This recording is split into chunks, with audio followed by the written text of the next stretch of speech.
Hello, everyone, and welcome to this JCC of Metro Detroit virtual event. My name is Jamie Loeb. I'm the Senior Director of Cultural Arts here at the JCC. Tonight's event is presented by the Detroit Jewish Book Fair. So on behalf of the entire committee, welcome and thank you for joining us. While you're here, please subscribe to the JCC of Metro Detroit's YouTube channel, click the notification bell, like this video, do all the YouTube things. It's a great way for you to keep on top of upcoming events and so on, because you get notified when there are new videos. Another great way for you to find out about upcoming events is our website right down here. You can join our Facebook page. You can sign up for our email list. We have a list of upcoming events. So it's kind of our hub for all of our cultural happenings here on the internet. So if you're watching on your computer, you should have a comment section down below the video somewhere, and you can put comments, questions, brilliant ideas about life in there, and our guests will see them and take as many questions as they can. If you are on your TV or you just don't feel like using the YouTube comment section, you can text your comments to this number, 248-973-7286. And I will share those with our guests. As always, our guests have a wonderful program prepared for you, and they will do their best to get to as many questions as they can. So speaking of the comment section, I believe we have some guests joining us from outside the Metro Detroit area. So if that's you, drop us a line, let us know where you're from, because it's always fun to see who's with us. So let us know where you're watching from. The JCC of Metro Detroit is thrilled to provide these virtual events free of charge to the community during these challenging times. But of course, we need your help. So if you enjoy this program and other cultural arts presentations, we hope you'll consider going to our website. It goes directly to the cultural and helps us to continue bringing you exciting events during the pandemic and also well into the future. So now to today's event. We are very excited to have with us two authors. Our first is Bram Presser, and our second is Sarah Blake. And I believe we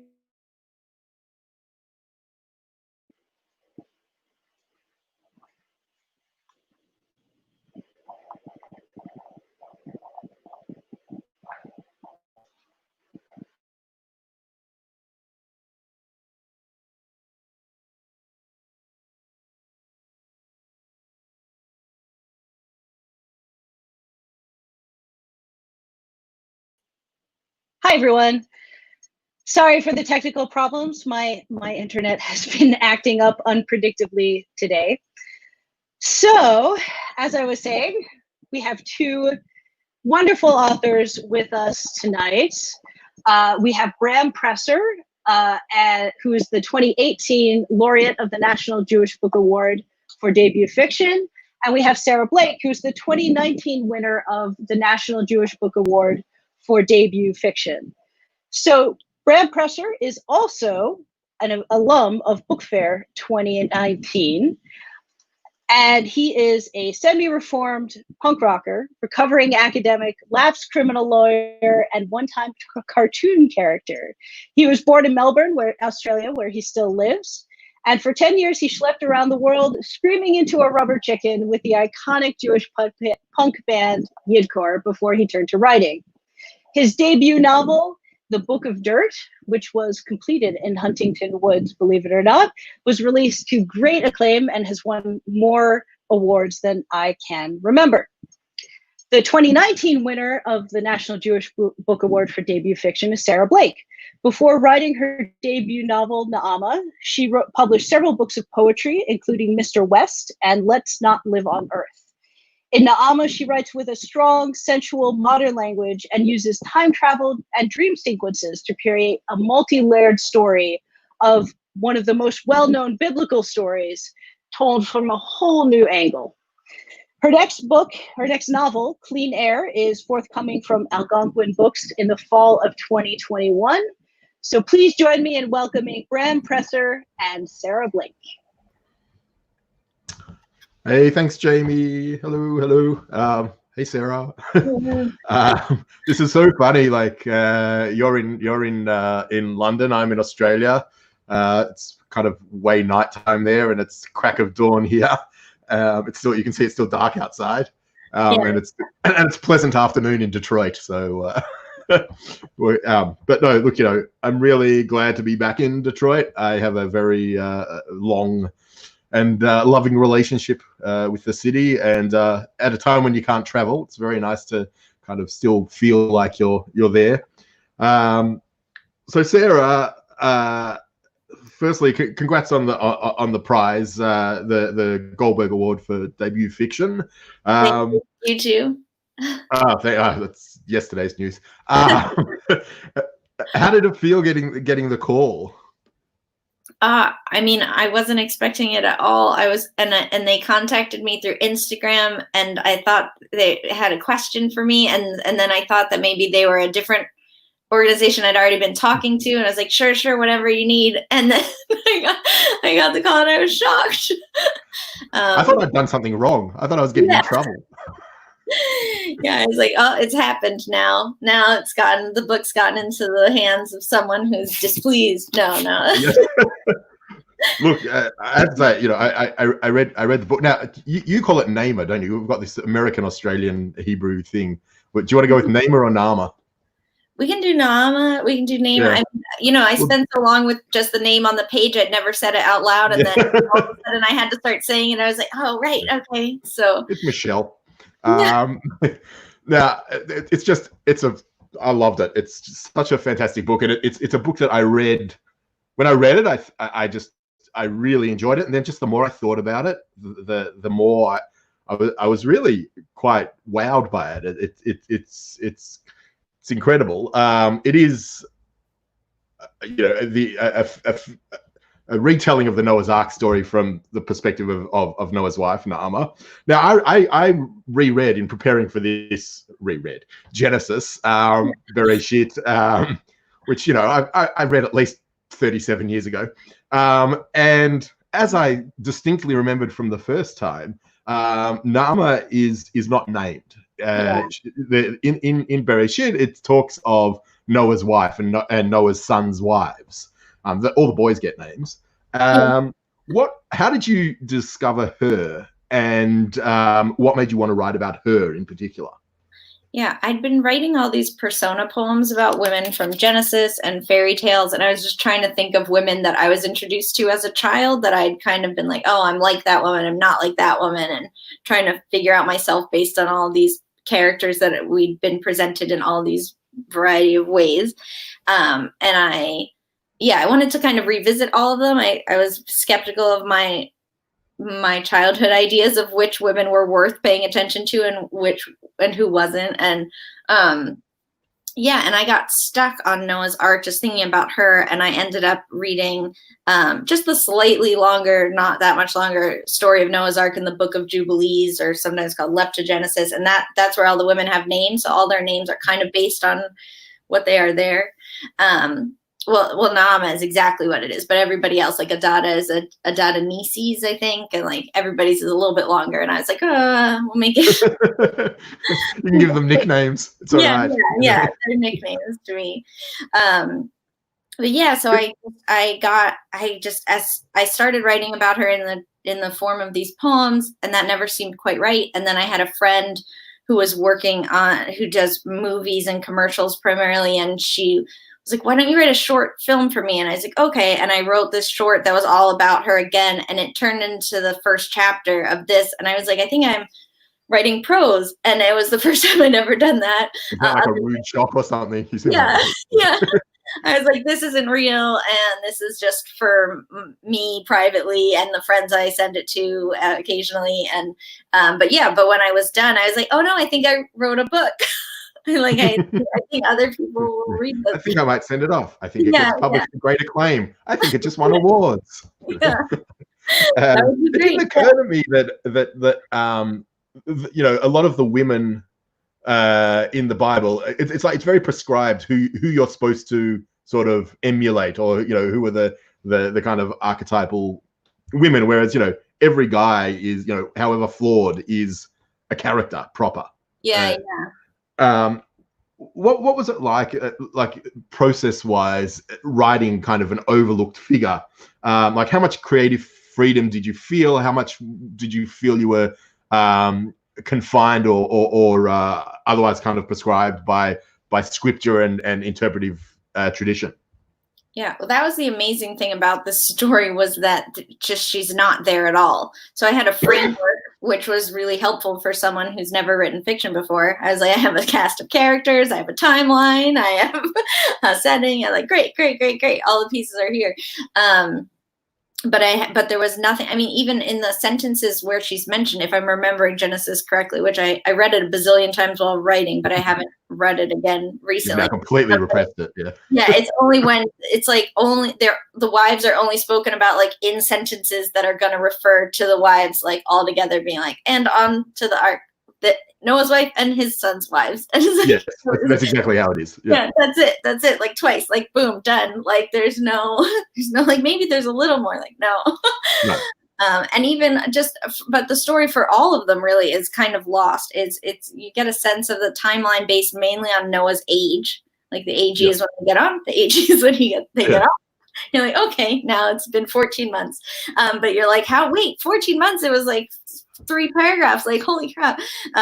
So that was amazing, by the way, because I had, you know, you have drilled into your head 40 days 40 nights, right? And like when after I'd read your book, I went and you know, as I said, read the chapters in Bereshit, and like it says, you know, that there's the 40 days and then there's 150 days or something like that of this of floating, and then 150 days of drying. Like they're not off until over a year, and that's not what I learned. No. No, 40 days 40 nights, that's it. That was the deal. Yeah, like 40 days 40 nights, terrifying rain, everything's dead, and then then dry land, that they got stuck on the mountain on Mount Ararat.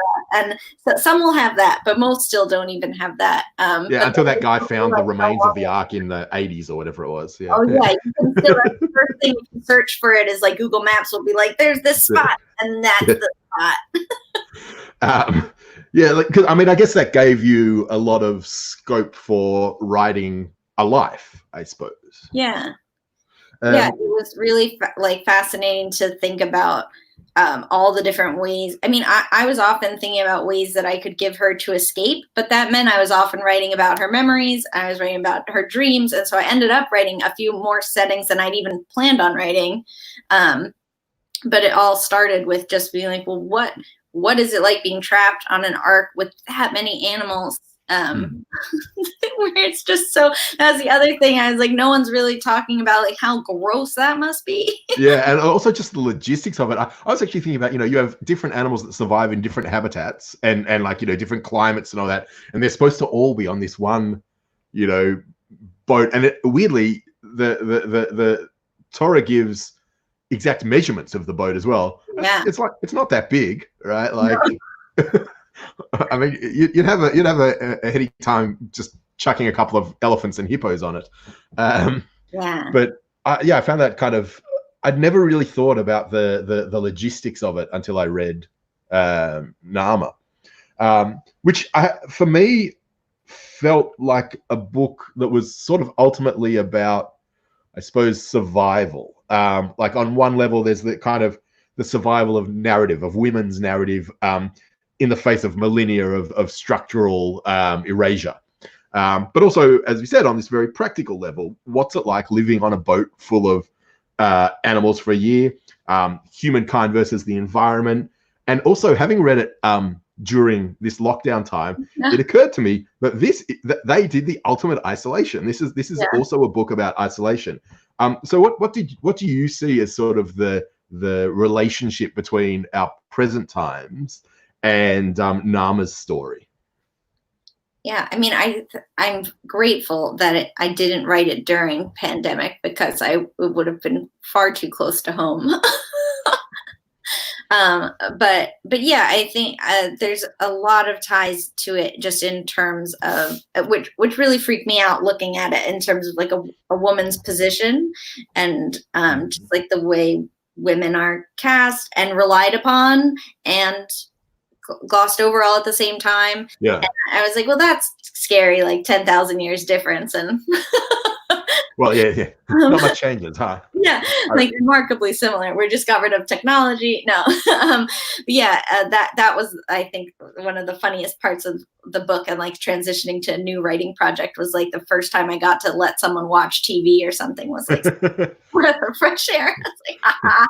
There was still a hippo walking past them behind, but you know, like, I mean, there's also like a clear, I suppose, environmental message in it as well. And you know, if you want to talk about a 40-day climate change, you know, it's right there. But like also that whole, you know, there's that question of you know, what it means to survive in times of catastrophe, I suppose. Yeah, and I think that was one of the reasons I was interested in the dream world taking place in really different weathery settings. Like if she's in an Arctic setting at one point, I'm like, yeah. And like, I just wanted to see her in different like zones of the world, surviving there. Like and then getting to survive in this surreal dream way, which I think the whole book kind of is. Because, you know, you're going in on the assumption that we fit all the animals on a boat. So like already you get to be a little bit surreal. And so then everything keeps living in there. But yeah, I think with the way, or like a lot of Nameless questions remind me of questions that I'm dealing with when I look at how the world is suffering. Like what's worth saving? How do we save things? When you've decided that you want to save things, and you may even know how, but then you have no power to save things. Like where does that put you?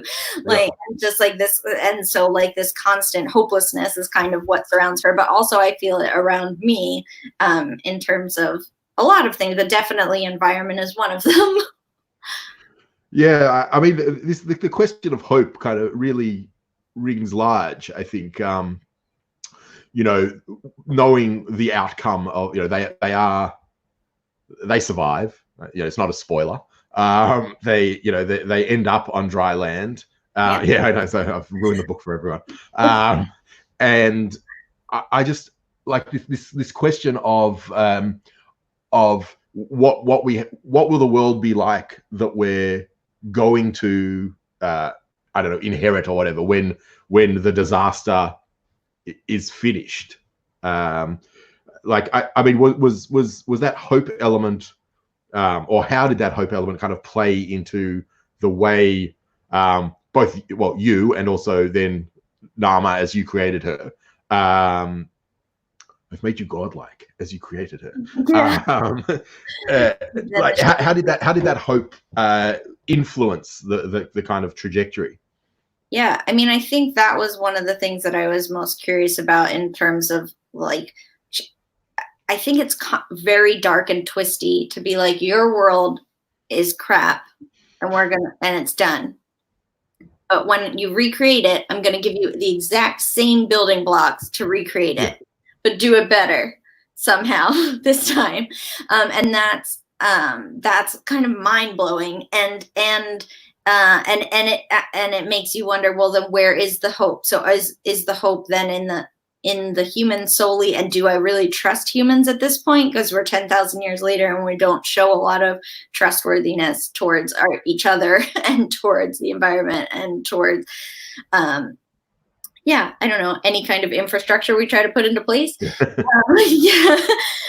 So there's like a lot of questions for me about that. And I think that was what I was most interested in with Nama, and is if she could have hope in that circumstance and what that would look like and what things she would come across that would make her lose hope temporarily and regain hope. And it was a huge mess even of like what did I want to happen for her? Like where would she actually come out at the end? So. I like one of the I suppose main recurring themes or just issues that comes up in that is her relationship with God, the wrestle with God. This book is a wrestle with God, and it's a book about questioning and about challenging. Can you talk a bit about Naama's relationship with God? Yeah, I mean that's the thing I love about Genesis, is that God is totally present. God speaks to people. God speaks to people in a lot of different forms. He's there. He's around. Like it's no longer a question. I feel like the question often nowadays is like, is there a God? What's that like? But this is like, there's no question. And so, but then there's a question instead of like, well, who gets to talk to him, and when and how, and so that's what really drives Naama crazy from the beginning, is that Noah's been talking to so much, and she feels like Noah's partner in everything, and she's spoken to none at all. Yeah. I mean, she has this kind of, there's this great moment where she's talking to, I think it's the cockatoo, who is a great character, and says something along the lines of essentially recognizing that she has been chosen to survive purely by virtue, it seems, of her being Noah's wife, right? Like that she wasn't chosen to survive. She gets to ride along with Noah, who has been chosen to survive. So there is this like kind of question of why her, right? Beyond that.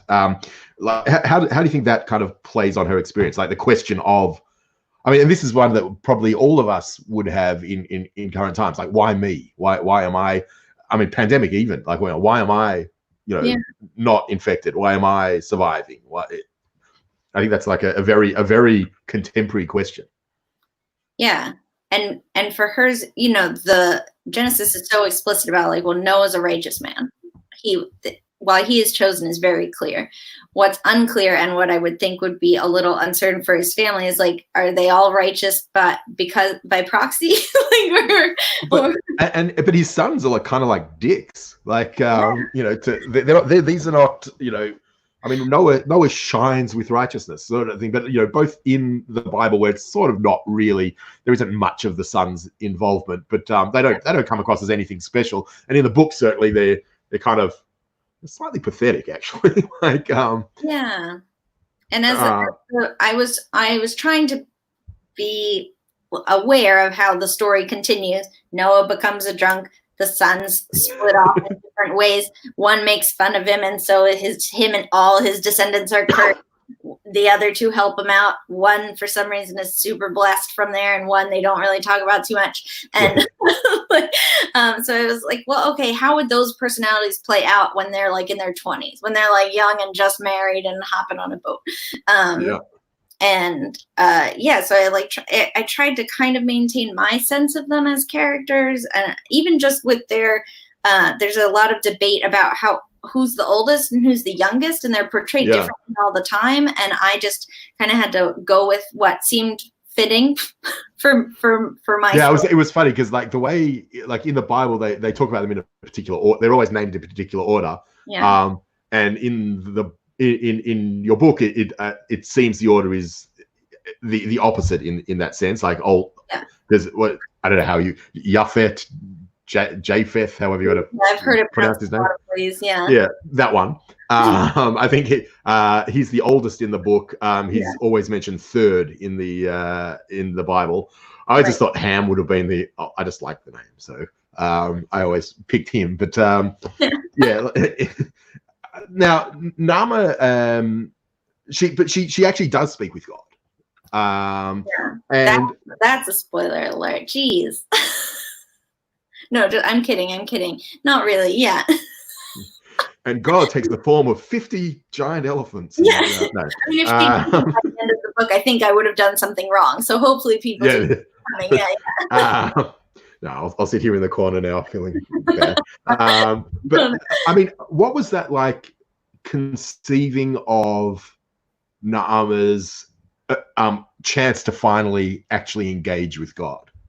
Yeah, I mean, I think that's why I had to write the Metatron. I had to do God via the Metatron, and I had to have the Metatron be a very specific, independent character to God, to when God's speaking through him. So, like, Yeah. time he's not busy, then he's just this vulture. That's Yeah, I was going to say, I'm glad you said that what it was. I actually love that God speaks through a vulture. It's such a great choice of animal.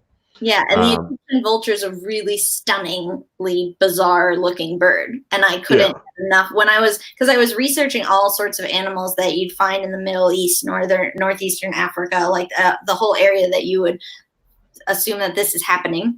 And when I came across the Egyptian vulture, I was like, oh, this is definitely the Metatron to me. I don't know. Oh my God. Yeah.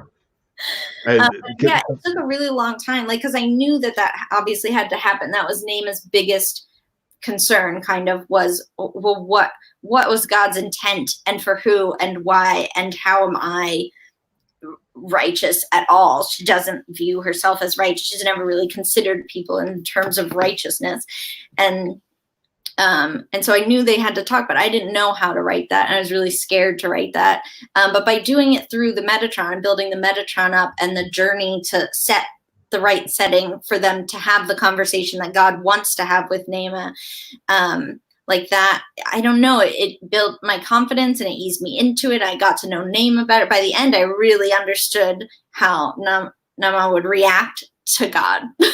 But I think what's like particularly brilliant though is that she doesn't actually find answers though. Like that's kind of like, it's left open, which I think is a really quite a beautiful way of doing it. And it I think it gives the reader a lot more room to think within the book.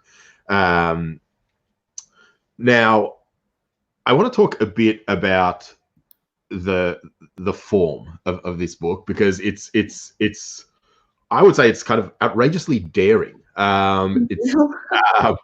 And I loved that you just had this freedom to go wherever you wanted, essentially, and still, because you had your waypoints that were, that are marked in the text, the original text, it's like you could go anywhere between them, right?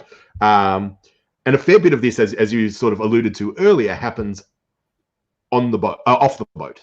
Sorry. Yeah. In this underwater kingdom, or whatever you would call it, a city, where she's escorted by an angel. At this point, people are going, "This is weird," and it's like, yes, it is. It's like brilliantly weird. And it's like presumably dead but very much alive people.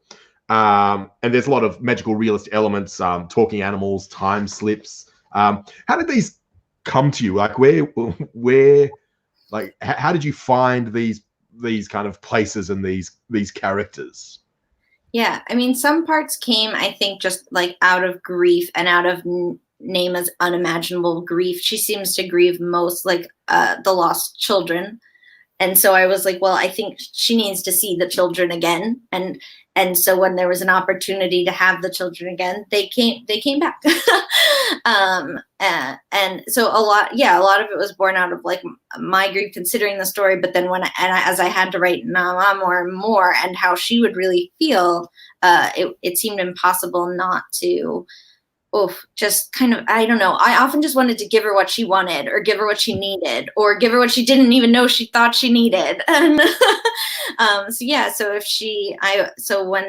there was a chance to give her a lover, I wanted to give her a lover. And when there was a chance to give her all the children that she thought were killed in this most tragic way, and to see them thriving in a very bizarre way, I wanted to do that. So, it was a very weird thing, and everything really grew out of just writing deeper and deeper into Naaman's character. It felt like to me. I think that's actually a really interesting point. Like, it kind of harks back a bit to what we were saying earlier. This, when you think about the practicalities of what's presented to us in the original text, like there's a lot of unspoken cruelty that you just essentially need to overlook. You can't think that, like the children being a good example, that all these children were evil and deserving of being drowned in a flood. Yeah. I mean, how much did those sort of kind of, I don't know, realities, because as much as we suspend disbelief in your book, we also suspend disbelief in the Torah as well. And so how much did that kind of, those realities kind of visit back upon you in writing it? I don't know. I mean, my friends tease me at this point because I talk about everything in the book and in in Genesis as if it's definitely true, definitely happened. Like the space I went to write it, they're like, in this part, and I'm like, yeah, well, 7 days till they send out the next bird. Like, I just have all these details. I remember my editor at one point asked me, he's like, so why are they waiting a week? And I was like, oh, well, that's in the text. I have to say that you had a great already set answer for whenever you got an editorial comment. Yeah. I can't touch this one. This is in the book. Yeah, there are certain things that we can't. That's how it happened. And I'll say things like that, and then my friends are like, okay, how should I talk about Naamah and Noah around you from now on? And I'm like, I guess they're very real. But also actually even something like the nature of relationships, right? These people are in their hundreds of years old, right? Yeah. And the idea that you would have when we think about all these people and their wives and their children and all that, we think in terms of contemporary mores and oh well, they must be monogamous and they must have had and they've been together for 730 years, right? What was it like to think about relationships that last that long? Yeah, that was a really enjoyable part for me because I felt like I didn't have to follow any rules or my own sense of relationships, because I was like, okay, just scratch that. Noah's about 600. They don't say how old Naamah is, but my guess is I don't know, 400 to 600. She's somewhere in there. The kids, you don't know then, but you find out later that I think when Shem has his first boy that he's 99, and that's within a year of getting off the ark, something like that. You get these little hints, so you're like, okay, so and if Shem's the youngest, which he's at least treated kind of I don't know, they're all around 100, let's say. Yeah. So the ark was actually a retirement home. It's a retirement village with animals, And it means that but they're just beginning their marriages, and they've just come off about a century with their mother, which is a kind of bizarre oh, what a blessing it would be to get 100 years with your child or with your parent. It's remarkable. We just spent 3 months with ours, and we're like, oh God, please, please, this pandemic be over. Oh yeah. Yeah. I think a lot of people are feeling that way right now. I'm very far from my whole family in the States, so I'm just if only I were isolated with them, things would be different. But it changes your ideas of everything, and the ways that people are committed to each other, and the ways commitment would show itself, and that it wouldn't necessarily have to do with monogamy, but a lot of decisions and other ways that you show that you are in it together, and that that was one of the things I set up first was that Naamah and Noah are dedicated to each other in a way that's exceptional. Yeah, I mean, and this kind of leads, I think, very nicely into what I think a lot of readers will find possibly confronting, and it's a very sensual, sexual book, and I found it really quite I suppose invigorating to read these characters as kind of carnal humans, if that I suppose makes sense. So and then the more I thought about it, the more I realized that women's experience of sex in the Bible tends to either be passive or violent, right? And so this was a really kind of fresh take on women's sexual experience in biblical characters. So could you talk a bit about bringing this aspect into the book, particularly in the way you did, like the importance of reclaiming the story for women through the lens of relationships and sexuality and those sort of things?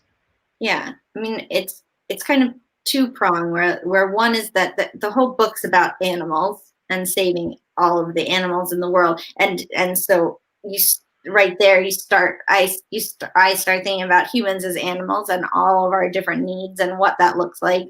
But the other is that I've found that in depictions of sex in contemporary fiction and in Genesis and wherever you look at depictions of sex, even if you look at, like, I'm a hip hop head and I listen to a lot of hip hop, it's usually, like, even when women are talking about, when men are talking about it, it's often about the penis, if we can talk graphically. But yeah, so slap an R rating on the corner of this. Yeah, I will be using biological words. You said words. Yeah. And so I was really interested in presenting sex scenes that just involved no penises and were about vaginal pleasure and what that looked like and felt like. And I mean, really, I was thinking about a lot, like, me as a teenager. I didn't really understand just the most like, I didn't understand what orgasming was, and I didn't really understand. Read down the bottom. Trigger warning. Genitalia. Yeah. So in some ways, this was like the book I would have wanted to read as a teenager to know, like, hey, there's a way. It's like representation. And it occurred to me while reading it, like, how rare it actually is. Like, that the fact that I, like, in the first encounter, which I think was between Nama and she had a lover who died in the flood, Bethel. Yeah. And who's a great character, actually. I really felt for her. I actually felt terrible that she had to die. And that's not a spoiler. She's not on the ark. People know she died, right? No. So, but it was sort of amazing to me how rare it is to encounter women's sexuality, even in, like, contemporary literary fiction, where you would expect that there aren't these sort of reluctances or kind of when I say censorship, I don't mean it in terms like there is a censor, but like self-censorship or something like that. I think it's also worth mentioning that in addition to winning the Goldberg Prize at the Jewish Book Awards, the book also, Nama just won, was it last week? The fiction prize. Time doesn't make sense anymore. Yeah, I know. What's time? The fact that I woke up on the right day at the right time is absolutely shocking to me. Look, it's dawn now. It's another day. But it also won the fiction prize at the Bisexual Book Awards. And I have to say, I don't think any book ever has or ever will again win that double whammy. Right? So congratulations on that as well.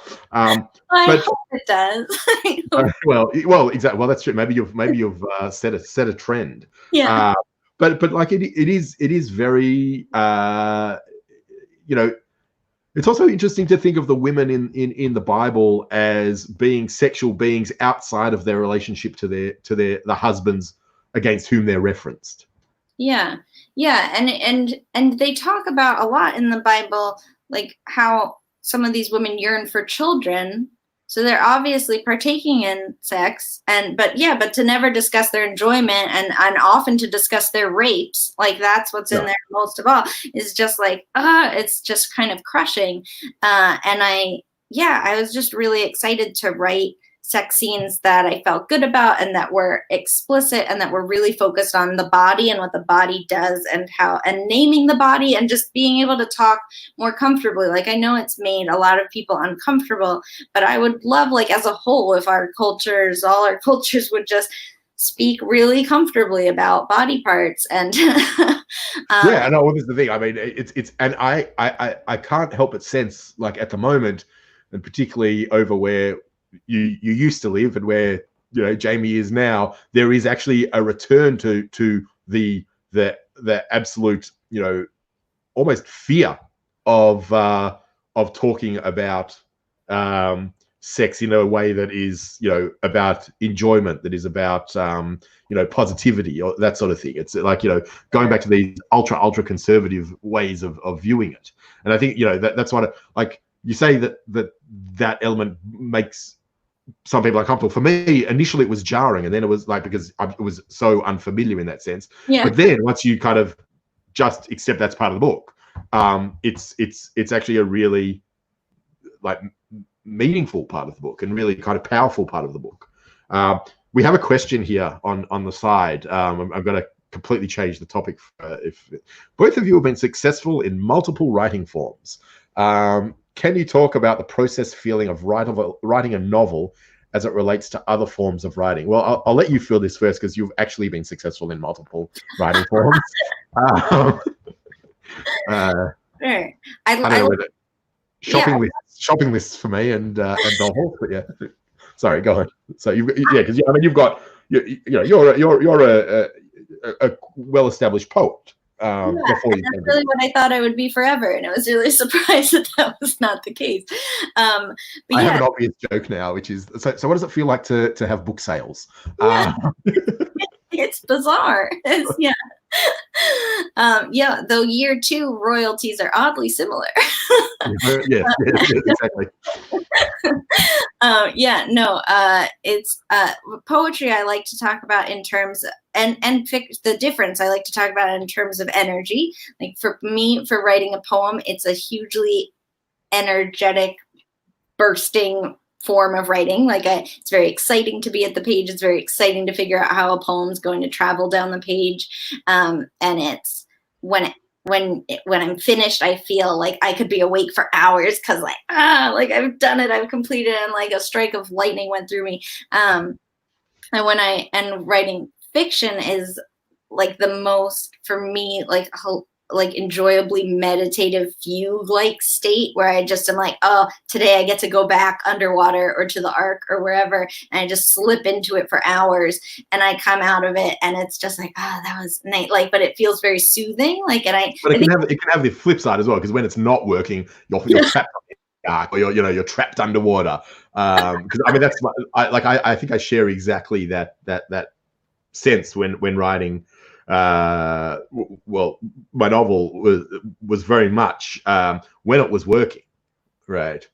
And it's a bit weird to say, I couldn't wait to get back, to Prague, or I've gonna feel terrible saying it, but into the camps or something like that. It's but when it's not working, it's like, it's kind of soul destroying. I don't know if that's a similar thing in poetry when you can't, because I suppose there's mechanics of a poem as well, and when it's not working as such, even if you've got the sort of image wise what it's sort of meant to do or where you want it to go, and it's just not happening. It's actually, I think, very I spent a lot of time curled up in the fetal position, being coaxed back into life. But I mean, I took 8 years to write the book. For me, the other form I've done is I suppose short story writing, and that's interesting. In some ways, it's harder. It's harder because you're trying to distill a world into a small space and make it work within itself and within the world. So I think having the expanse of the freedom of length, if that makes sense, where you can write as much as you want, and then you worry about editing it down and making, distilling it. But a short story is just, you have to get it right in, 3,000 words. Yeah, I've only written a few of them, but that was always the beginning, was starting it for me, because I'd have an idea and it'd be like too big, like I'd throw it out, and there was so much time to just try to find a small enough slice that I could dig into, but not get carried away. Where a novel is like, once I build the world and I build it really large, I just know that I have space. Like I can go the wrong way and delete that later. But I know every day it will be fruitful to go back to that world and let it grow into whatever I want it to grow. Do you have, like, from Nama, are there a bunch of scenes that didn't make it? No, I don't think so. I think more the things got added.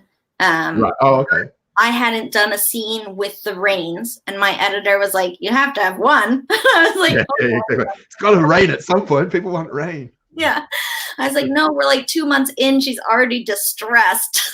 But so that it was more things like that of going back and trying to see what I missed, and I still think maybe I missed a few opportunities, but.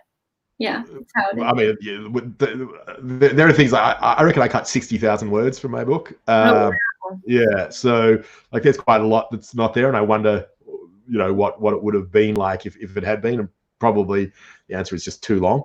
But it is weird thinking about what it's. It's weird. It's actually almost like this question that we were talking about at the beginning of who survives and why. Writing is actually not dissimilar to.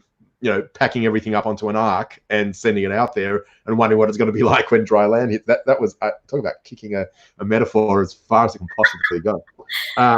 But I actually have one other question that was really I thought an important part of the book, and that's the question, not the question, the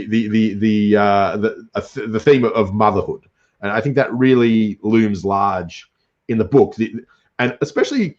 This idea of women as conscious creators rather than passive creators as they are in the Bible. Usually what happens, you hear about a woman and this person begot that person who begot that person who begot that person, right?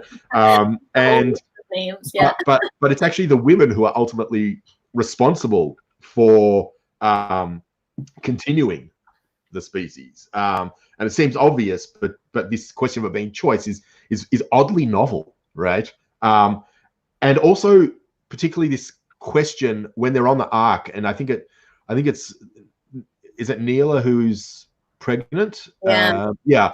And she has a conversation with Nama where it occurs to you that some people may not want to, after having witnessed this sort of thing or experienced this sort of thing, some people make a conversation with Sadie. Oh, with Sadie, sorry. Conversation. When she's considering she's the one who hasn't gotten. This is the one that hadn't had sex with her husband. I can't remember. Yeah, they were following the rules. They're good. They're good. That's right. Yeah. So this question about choice that some the women may not want to continue the species. So can you talk about how the role of motherhood in the book? Yeah, I mean, I hear this talked about a lot, where people are thinking about it in terms of mothering today, with the world as it is, and if it's something that they want to partake in, and in what ways. And it's almost something I talked about more. And two of my siblings are adopted, and I think about adoption a lot, and even people talk about it a lot now, but and that maybe that's just my window into seeing it. But 9 years ago, I had my son, and but I thought about it a lot. I was like, things aren't going well for us. Especially in America as a country. I think I had more hope than I do now about the direction it could go. But definitely glad to hear you do. Huh? Glad to hear you do. Yeah. Yeah. Yeah, it's a mess right now. I mean that's it. I mean, we have, my daughter's 3, and we had the same discussions, and I think I mean the number of parallels with contemporary times that your book has, and that the Nama story has, is actually like quite incredible. But that question of what is the world we might be bringing a child into, and if it's kind of the worst case scenario that we're all sort of imagining, Right. why would we put someone through that suffering? Yeah. So I mean, how long did it take you to write the book, out of curiosity? Like, when did you start it? I'm a fast writer. I shouldn't have said that I took 8 years, because now you're going to feel bad by saying, oh, it took me 6 weeks. It took me about 6 months to draft the first draft. But I also am a stay-at-home mom. My son had just started a full-time public school program, so I actually had a day. Had time, right. Yeah, I had time. Yeah. It's very different to be like, hey, you have all the time in the world. And I mean, not all the time, but from 9 to 3 every day. And you're a writer. and you better be writing. Yeah. And you're obsessed with Noah's Ark. What are you going to do? It's like, oh, it's not a surprise. Yeah. I should actually say, just if anyone wants to throw a question either of our way, we've got our eye on the side. An obvious question: what's next? Where to from here? I know you've already signed your new book, and it's coming out not in the not too distant future. That's it's really funny because I think it's going to look like I responded to negative comments, but I really wrote it before Nema even came out. Yeah, this book has no sex. This book has no sex, there's one dream. Right, yeah. There's no magical realism in this one. Yeah, but it takes place in the future, but not too far, and a climate dystopic event has happened, but not a typical one that is a little bit more magical, so that it doesn't feel quite too terrifying. And so they're in this kind of bizarre community that resembles like what we might have imagined as our first colonies on Mars looking like bubbly. Oh yeah. And I always just go to the Jetsons on these things. Right. Yeah, except they're not in the air; they're just on the ground. Yeah, it's quite.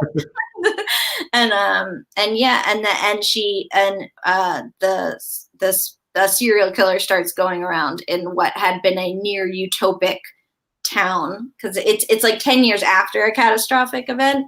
Right. So things have settled, things seem to be going well, and then this. It sounds really cool. Did you at least put a cameo of like a couple of one particular animal just walks past in one scene?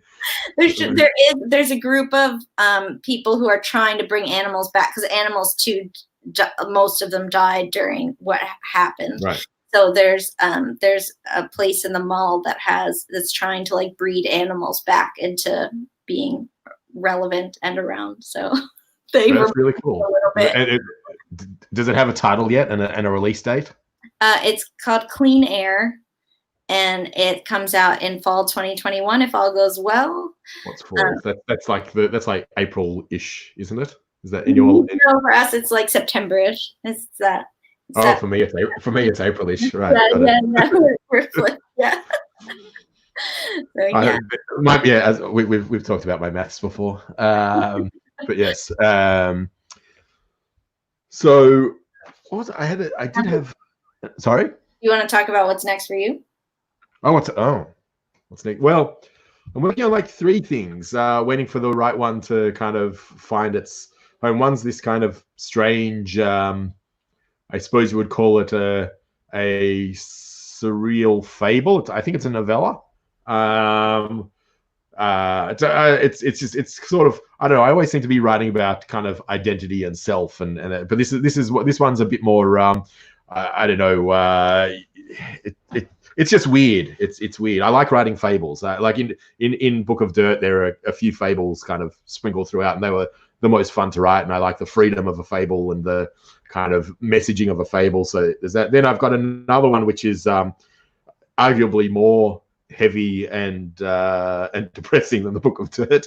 I should know how to sell my books. Which is about it's it's not a Holocaust book, but it does have echoes of, because it's to do with the life of a survivor and a tragedy that happened in their life in their new land, which was Australia. Yeah, so there's that, and then I've also sort of wanted to dig into my father's side of the family, because we have so the Book of Dirt's about my mother's side of the family, but my father's side, my dad's dad was an American soldier who was killed in the Philippines 3 weeks after my father was born, and and so they hadn't, so they never met. And there's a lot of questions around how he died, but also what happened to my father and his mother, my grandmother, who's still alive at 96, and you know, she's awesome. And so I've interviewed her, but like she had, like, my father's family was they had like a lumber empire in New York, and my dad's American, and the empire essentially collapsed after my father was killed, because the parents' grief and and my grandmother was caught in the fallout of that. So I think it's like a really, I meit's presumptuous, but bless you. At least it wasn't a cough, and I'd have to tell you to go get swabbed. So yeah, it's presumptuous that an Australian might go and try to write some sort of epic American story, but yeah. What's writing if not chutzpah? So, now I see we're getting very, very close to the end. So, Jamie, do you want to pop in? Hello. Here we go. Hello. So, as an American, I give you permission to write a sweeping American, because honestly, you have a lot of empty space there in Australia. So, you're likely to get how America works a little more than someone who lives in like Japan, where every square inch of everything is used. Yeah. So, well, I don't know if you're talking metaphorically about there being a lot of empty space in America, but yeah. No, I mean literally. I mean, things are far apart, and I think often people in this country will forget just how big Australia really is. Yeah, it's the same size as the United States. It's a lot. There's a lot of Australia. Mm-hmm. Yeah, it's huge. So anyways, thank you both, Bram and Sarah, for being with us. Thank you for a lovely discussion. Thank you to everyone who's joining us live, and of course, everyone who's joining us in some distant future. Remember to subscribe to the JCC of Metro Detroit's YouTube channel, like this video, comment, subscribe, ring the bell, all those YouTube things. And thank you to everyone. Have a great day. Yeah, thank you. Thanks for having us. Hi, Detroit.